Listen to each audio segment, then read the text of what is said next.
Bidadi township ವಿಚಾರವಾಗಿ ಭೂಸ್ವಾಧೀನವನ್ನು ಮಾಡೋಕ್ಕೆ ಸರ್ಕಾರ ಈಗಾಗಲೇ ಪ್ರಕ್ರಿಯೆಯನ್ನು ಆರಂಭ ಮಾಡಿರುವಂಥದ್ದು. ಬಿಡದಿಯಲ್ಲಿ ರೈತರು ಪ್ರತಿಭಟನೆ ಮಾಡ್ತಾ ಇದ್ದಾರೆ. ಒಂದು ಕಡೆ ರೈತರ ಆಕ್ರೋಶ, ಮತ್ತೊಂದು ಕಡೆ ಸರ್ಕಾರದ ಲಾಬಿ, ಎರಡೂ ಕೂಡ ಸಮಾನತೆಯ ಸಮೀಕರಣವನ್ನು ಅನುಸರಿಸುತ್ತೀಯ.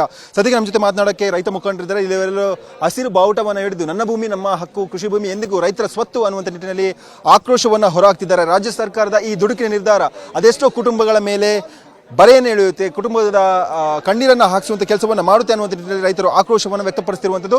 ನನ್ನ ಜೊತೆ ಮಾತನಾಡೋಕ್ಕೆ ರೈತರ ಮುಖಂಡರಿದ್ದಾರೆ. ಸರ್, ಈಗ ರಾಜ್ಯ ಸರ್ಕಾರದ ಈ ನಡೆ, ಫಸ್ಟ್ ನಿಮ್ಮ ರಿಯಾಕ್ಷನ್? ನಾವು ಖಂಡಿಸ್ತೀವಿ. ನಾವು ಭೂಮಿ ಕೊಡಲ್ಲ, ಯಾರಪ್ಪಂದಲ್ಲ ನಮ್ಮಪ್ಪನ ಭೂಮಿ. ನಾನು ಈ ಭೂಮಿಯ ಒಡೆಯ, ನಾನು ಲ್ಯಾಂಡ್ ಲಾರ್ಡ್, ನಾನು ಲೇಬರ್ ಆಗಕ್ಕೆ ರೆಡಿ ಇಲ್ಲ. ನನ್ನ ಭೂಮಿ ಕೊಟ್ಬಿಟ್ಟು ನಾನು ಗುಲಾಮ್ಗಿರಿಗೆ ಬರೋಕ್ಕೆ ರೆಡಿ ಇಲ್ಲ. ಈಗಾಗಲೇ ಗುಲಾಮ್ಗಿರಿಗೆ ತೊಗೊಂಡಿರುವಂಥದ್ದು ಬೆಂಗಳೂರು ಸಿಟಿಲಿ ಮಾಡ್ತಿರೋಂಥ ಎಲ್ಲ ಗುಲಾಮ್ಗಿರಿಗೆ ಮಾಡ್ಕೊಂಡು ಕುಡಿಸಿದ್ದಾಯಿತು. ಯಾವುದೋ ಬಹುರಾಷ್ಟ್ರ ಕಂಪನಿಗಳ ಮತ್ತು ಬಂಡವಾಳಶಾಹಿಗಳ ಗುಲಾಮ್ಗಿರಿಗೆ ನಾವು ಬರೋಕ್ಕೆ ರೆಡಿ ಇಲ್ಲ. ನಮ್ಮ ಭೂಮಿ 1 ಎಕರೆ ಇದ್ರೂ ಅದ್ರಲ್ಲಿ ನಾನು ಜೀವನ ಮಾಡ್ತೀನಿ ಅನ್ನೋ ಶಕ್ತಿ ನಮಗಿದೆ. ನಾವು ಭೂಮಿ ಬಿಡೋಕ್ಕೆ ರೆಡಿ ಇಲ್ಲ ಸ್ವಾಮಿ. ಸರ್, ಒಂದು ಕಡೆಯಿಂದಾಗಿ ಟೌನ್ಶಿಪ್ ನಗರೀಕರಣ, ಮತ್ತೊಂದು ಕಡೆ ಹಸಿರೀಕರಣದ ನಾಶ, ಹೆಂಗೆ ಇದನ್ನು ಹೋಲಿಕೆ ಮಾಡ್ತೀರಾ? ನಗರೀಕರಣ ಆಗ್ತಿರುವಂಥದ್ದು ದೊಡ್ಡ ದುರಂತ. ಇದು ಪ್ರಪಂಚದ ಬೇರೆ ಎಲ್ಲ ದೇಶಗಳು ನೋಡ್ತಾ ಹೋದ್ರೆ ನಗರೀಕರಣದಲ್ಲಿ ಆಗಿರುವಂಥ ಎಲ್ಲ ದುರಂತಗಳು ಕಣ್ಮುಂದೆ ಕಾಣಿಸ್ತಾ ಇದೆ.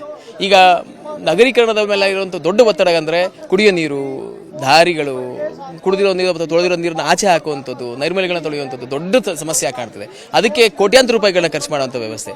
ಅದೇ ನಗರೀಕರಣದ ಬದಲು ಹಳ್ಳಿಯೇ ನಮ್ಮ ಸಂಪತ್ತು, ಹಳ್ಳಿ ಗ್ರಾಮ ಸ್ವರಾಜ್ಯದ ಪರಿಕಲ್ಪನೆ ಇಟ್ಕೊಂಡಿರೋಂಥ ನಮ್ಮ ದೇಶ, ಗಾಂಧೀಜಿ ಹೇಳಿದಂಥ ಗ್ರಾಮ ಸ್ವರಾಜ್ಯದ ಪರಿಕಲ್ಪನೆಯಲ್ಲಿ ಎಲ್ಲವೂ ಕೂಡ ವಿಕೇಂದ್ರೀಕೃತವಾಗಬೇಕು. ವಿಕೇಂದ್ರೀಕೃತ ಆದ್ರೆ ಮಾತ್ರ ಇದು ಸಾಧ್ಯ.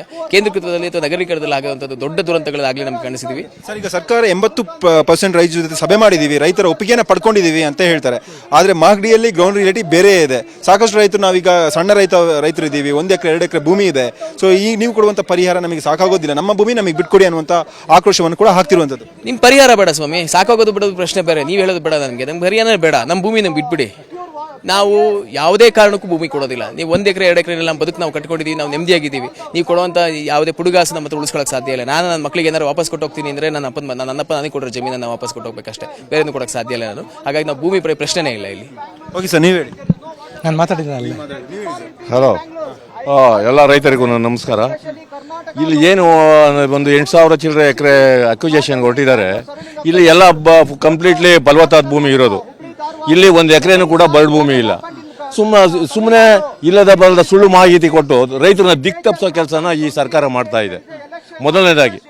ಎರಡನೇದಾಗಿ, ನಾವು ಇಲ್ಲಿ ಒಳ್ಳೆ ಫಲವತ್ತಾದ ಭೂಮಿಯಲ್ಲಿ ಒಳ್ಳೆ ಬೆಳೆ ಬೆಳೀತಾ ಇದ್ದೀವಿ. ನಾವು ಇನ್ನೊಬ್ಬರಿಗೆ ಅನ್ನ ಕೊಡೋರೆ ಹೊರತು ಇನ್ನೊಬ್ಬರ ಹತ್ರ ಅನ್ನ ಕಿತ್ಕೊಂಡು ತಿನ್ನೋ ರೈತರಲ್ಲ ನಾವು. ನಮ್ಮದು ಇವಾಗ ನೀವು ಕೋಕೋನಟ್ ಟ್ರೀಸ್ ನೀವು ಇಲ್ಲೇ ನೋಡ್ತಾ ಇದ್ದೀರಾ. ಇದು ಸುಮಾರು 3 ಲಕ್ಷದಿಂದ 4 ಲಕ್ಷವರೆಗೂ ಕೋಕೋನಟ್ ಟ್ರೀಸ್ ಇದೆ, ಮ್ಯಾಂಗೋ ಇದೆ, ಮಲ್ಬರಿ ಇದೆ. ಆಮೇಲೆ ಇವಾಗ ಈ ರೇಷ್ಮೆ ಏನಿದೆ ಅಂತಂದರೆ ಒಂದು ವರ್ಷಕ್ಕೆ 32ರಿಂದ 33 ಕೋಟಿ ರೂಪಾಯಿ ಆದಾಯದ ಮೂಲ ಇದು. ಒಂದೇ ಅಲ್ಲ ಆದಾಯದ ಮೂಲ, 6 ಆದಾಯದ ಮೂಲಗಳಿದೆ. ಅರೆಕಾನಟ್ ಇದೆ, ಮಾವಿದೆ, ಪಪ್ಪಾಯಿ ಇದೆ, ತರಕಾರಿ ಇದೆ. ಇವಾಗ ನಾನು ಹೇಳ್ದಂಗೆ ರೇಷ್ಮೆ ಇದೆ. ಆಮೇಲೆ ಎಲ್ಲಕ್ಕಿಂತ ಮೇಯ್ನು ಸೋರ್ಸು ನಮಗೆ ಈ ರೈತನಿಗೆ ಇರೋದು ಹಾಲು. ಪ್ರತಿಯೊಬ್ಬ ಗಂಡ ಅಕಸ್ಮಾತ್ ಪೋಲಿ ಆದ್ರೇನು ಕೂಡ ಒಬ್ಬ ಹೆಣ್ಣೆಂಗ್ಸು 2 ಹಸು ಕಟ್ಕೊಂಡು ಜೀವನ ಮಾಡ್ತಾಳೆ, ಮಕ್ಕಳಿಗೆ ಒಳ್ಳೆ ವಿದ್ಯಾಭ್ಯಾಸ ಕೊಡಿಸ್ತಾಳೆ. ಅಂತಹ ಒಂದು ಭೂಮಿ ಇದು. ಈ ಭೂಮಿನ ನೀವು ಕಿತ್ಕೊಳ್ಳೋಕೆ ಬಂದಿರೋ ನೀವೆಂತ ಮುಟ್ಟಾಡ್ರು ಅಂತ ನಾನು ಪ್ರಶ್ನೆ ಕೇಳಬೇಕಾಗ್ತದೆ. ಅದಕ್ಕೋಸ್ಕರ ನಾನು ಹೇಳ್ತಾ ಇದ್ದೀನಿ, ಯಾವುದೇ ಕಾರಣಕ್ಕೂ ಭೂಮಿ ಕೊಡೋದಿಲ್ಲ. ಭೂಮಿ ನಾವು ಪ್ರಾಣ ಬೇಕಾದ್ರೂ ಕೊಡ್ತೀವಿ, ಭೂಮಿ ಮಾತ್ರ ಕೊಡಲ್ಲ. ರಕ್ತ ಹರಿಲಿ ಬರಲಿ, ನೀವು ಗುಂಡಾ ಕೊಡಿರಿ, ನಾವು ಅಲ್ಲಿಗೂ ತಯಾರಿರ್ತೇವೆ. ನಾವು ಯಾವುದೇ ಕಾರಣಕ್ಕೂ ನಮ್ಮ ಭೂಮಿ ಮೇಲೆ ನಿಮ್ಮನ್ನ ಕಾಲು ಮಡಗಿಸೋದಿಲ್ಲ ಅಂತ ಹೇಳ್ತಕ್ಕಂಥ ಮಾತನ್ನು ಇದೊಂದು ಹೇಳ್ತೀನಿ. ಇನ್ನೊಂದು ಹೇಳ್ತೀನಿ, ಇವರು ನಮಗೆ ಎಷ್ಟು ತೊಂದರೆ ಕೊಡ್ತಾ ಇದ್ದಾರೆ ಅಂತಂದರೆ ಸುಳ್ಳು ಮಾಹಿತಿಗಳು ಕೊಡೋದು.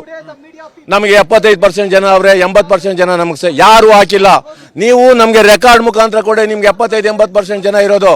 ಸುಮ್ಮನಾದ್ರೂ ಬೋಗಸ್ ಸ್ಟೇಟ್ಮೆಂಟ್ ಕೊಡೋದು ಇವೆಲ್ಲ ಮಾಡಬೇಡಿ, ರೈತರನ್ನ ದಿಕ್ಕು ತಪ್ಪಿಸ್ಬೇಡಿ ನೀವು ಅಂತ ಹೇಳ್ತಾ 2 ಮಾತು ಹೇಳಿ ಮುಗಿಸ್ತೀನಿ. ಆಮೇಲೆ ಇನ್ನೊಂದು ವಿಷಯ ಹೇಳ್ತೀನಿ ಸರ್. ಇವಾಗ ನಿಮಗೆ ಈ ಭೂಮಿ ಬೇಕು, ಒಪ್ಕೊಳ್ಳೋಣ. ನಿಮಗೆ DC ಆಫೀಸ್ ಬೇಕು, ಕೊಡ್ತೀರಾ? ನಮಗೆ DC ಆಫೀಸ್ ಬೇಕು. ನಮ್ಮ ರೈತನಿಗೆ ಅನುಕೂಲ. ನಾನು DC ಆಫೀಸಲ್ಲಿ ಬಂದು ಕೂತ್ಕೋತೀನಿ ಕಣಯ್ಯ. ನೀನು DC ಆಫೀಸಲ್ಲಿ ನಮ್ಮ ಸಾರ್ವಜನಿಕವಾದ ಕಚೇರಿ ಅದು. ನೀನೇನಂತ ಬೋರ್ಡ್ ಹಾಕಿರ್ತೀಯ, ಅಲ್ಲೇ ಅಪ್ಪಣೆ ಇಲ್ಲದೆ ಒಳಗೆ ಬರಕೂಡದು ಅಂತ ಹಾಕಿರ್ತೀಯ. ನಮ್ಮ ಸಾರ್ವಜನಿಕದ ಸ್ವತ್ತು ಅದು. ನನ್ನ ಸ್ವತ್ತಿಗೆ ನೀನು ಹೆಂಗ್ ಬರ್ತೀಯ? Who are you to come here ಅಂತ ಪ್ರಶ್ನೆ ನಾನು ಆಗ್ತಾ ಇದ್ದೀನಿ. ಅದಕ್ಕೋಸ್ಕರ ಹೇಳ್ತೀನಿ, ನಾವು ಯಾವುದೇ ಕಾರಣಕ್ಕೂ ಭೂಮಿ ಕೊಡೋದಿಲ್ಲ. ಯಜಮಾನ್ರೆ, ನಿಮ್ಮ ಭೂಮಿ ಹೋಗ್ತಿದೆ ಇದರಲ್ಲಿ? ಹೌದು. ಎಷ್ಟು ಎಕರೆ? 8 ಎಕರೆ ಹೋಗುತ್ತೆ. 8 ಎಕರೆ. ಸೊ ತಲತಲಾಂತರದಿಂದ ನೀವು ವ್ಯವಸಾಯ ಕೃಷಿ ನಿಮ್ಮ ಹಿರಿಕರು ಅಲ್ಲೇ ಅದೇ ಒಂದು ಭೂಮಿಯಲ್ಲೇ ಇರ್ತಾರೆ. ಹೌದು, ವ್ಯವಸಾಯನೇ ಮಾಡ್ತಾ ಇರೋದು. ನಮ್ಮ ಮಕ್ಕಳೆಲ್ಲ ವಿದ್ಯಾವಂತರಾಗವ್ರೆ, ಅದರಲ್ಲೇ ದುಡಿಮೆ ಮಾಡಿದ್ದೀನಿ. ನೋಡಿ ನನಗೆ ನಾನು ಒಂದು ವಿಷಯ ಹೇಳ್ತೀನಿ, ನನಗೆ ಮಕ್ಳಿರ್ಬೋದು, ನನಗೆ ಅವ್ರ ಮಕ್ಕಳಲ್ಲ, ಈ ನನಗಿರ್ತಕ್ಕಂಥ ತೆಂಗಿನ ಮರನೇ ನನಗೆ ಮಕ್ಕಳು. ಇಷ್ಟು ಹೇಳಿ ನಾನು ಇದು ಮುಗಿಸ್ತೀನಿ. ಇದಿಷ್ಟು ಇಲ್ಲಿರುವಂಥ ರೈತ ಮುಖಂಡರು ಹೇಳ್ತಿರುವಂಥ ಮಾತು. ಒಂದು ಕಡೆ ಆಕ್ರೋಶ, ಮತ್ತೊಂದು ಕಡೆ ನಿರಾಸೆ. ಯಾಕಂದ್ರೆ ನಾವು ಫಲವತ್ತಾದ ಭೂಮಿಯನ್ನು ಕಳ್ಕೋಬೇಕು ಅನ್ನುವಂಥ ಭಯದಿಂದ ಇಲ್ಲಿ ರೈತರು ಇರುವಂಥದ್ದು. ಕ್ಯಾಮರಾ ಪರ್ಸನ್ ಚಂದ್ರಕಾಂತ್ ಜೊತೆ ನಾನು ಅಥರ್ವ ರಂಜನ್, PNS ವಿಸ್ತಾರ ನ್ಯೂಸ್, ಬೆಂಗಳೂರು.